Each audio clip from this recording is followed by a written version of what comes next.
بسم اللہ الرحمن الرحیم۔ محترم حضرات، آج ہم آپ کو ایک بے وقوف بادشاہ اور شاطر چور کی ایک زبردست کہانی سنائیں گے۔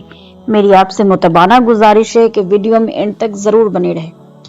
بہت دنوں کی بات ہے، کسی جگہ ایک غریب آدمی ایک ٹوٹے پھوٹے مکان میں رہا کرتا تھا۔ وہ مکان اتنا بوسیدہ ہو چکا تھا کہ ایک دن اچانک زمین پر آ گرا۔ اس غریب آدمی کو ایک نیا مکان بنوانے کی فکر لاحق ہونے لگی۔ بال بچوں کا پیٹ کاٹ کر اور لوگوں سے قرض لے کر اس نے ایک نیا مکان بنوانا شروع کر دیا۔ دیواریں کھڑی ہو گئی، دروازہ بن گیا، لیکن چھت بھرنے کے لیے غریب کے پاس پیسہ نہ بچا۔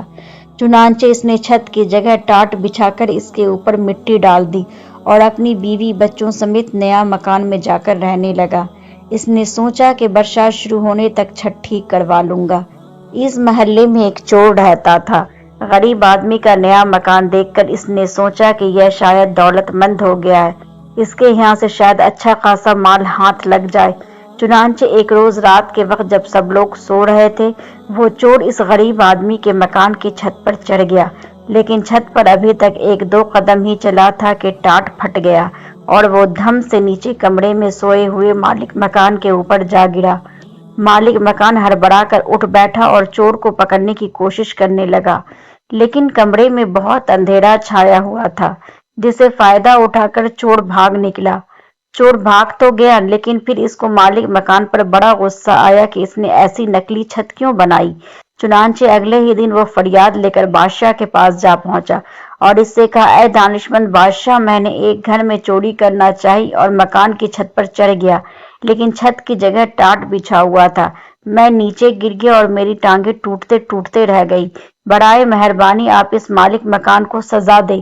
بادشاہ نے مالک مکان کی گرفتاری کا حکم دیا اور اسے اپنے محل میں بلوا لیا اور اس سے پوچھا کہ کیا یہ سچ ہے کہ یہ آدمی کل رات تمہاری چھت ٹوٹ جانے سے نیچے گر پڑا؟ جی ہاں حضور، یہ بالکل سچ ہے، مالک مکان نے جواب دیا۔ وہ تو اچھا ہوا کہ یہ آدمی میرے اوپر گرا، نہیں تو اس کی ٹانگیں ضرور ٹوٹ جاتی۔ بادشاہ نے کہا، اگر یہ سچ ہے تو تم کو موت کی سزا سناتے ہیں، اور جلاد کو بلا کر حکم دیا کہ اس کو پھانسی پر چڑھا دیا جائے۔ غریب مالک مکان بادشاہ کے قدموں میں گر پڑا اور کہا، بادشاہ عالم، مجھ کو کیوں پھانسی دی جائے؟ آخر سزا تو چور کو دینی چاہیے۔ چپ ہو جاؤ، بادشاہ گرجا۔ بادشاہ نے کہا، تمہیں مجھ کو نصیحت کرنے کی جرت کیسے ہوئی؟ غریب مالک مکان نے دیکھا کہ اس بادشاہ سے انصاف کی کوئی امید نہیں کی جا سکتی۔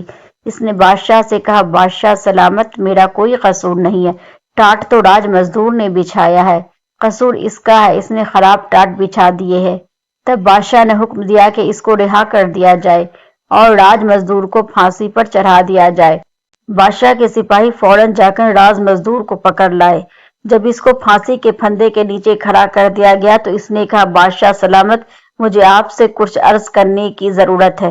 بادشاہ نے اجازت دے دی تو اس نے کہا، بادشاہ سلامت، میرا کوئی قصور نہیں ہے، سارا قصور اس آدمی کا ہے جس نے وہ ٹاٹ بنائے ہے۔ اگر اس نے ٹاٹ پکے اور مضبوط بنائے ہوتے تو ان پر کوئی بھی چلتا تو وہ نہ گرتا۔ بادشاہ کے حکم پر راج مزدور کو بھی چھوڑ دیا گیا اور ٹاٹ بنانے والے کو پکڑ کر لے آیا گیا۔ اسے بادشاہ کے سامنے پیش کیا گیا تو بادشاہ نے اس سے پوچھا، کیا ٹاٹ تم نے بنائے تھے؟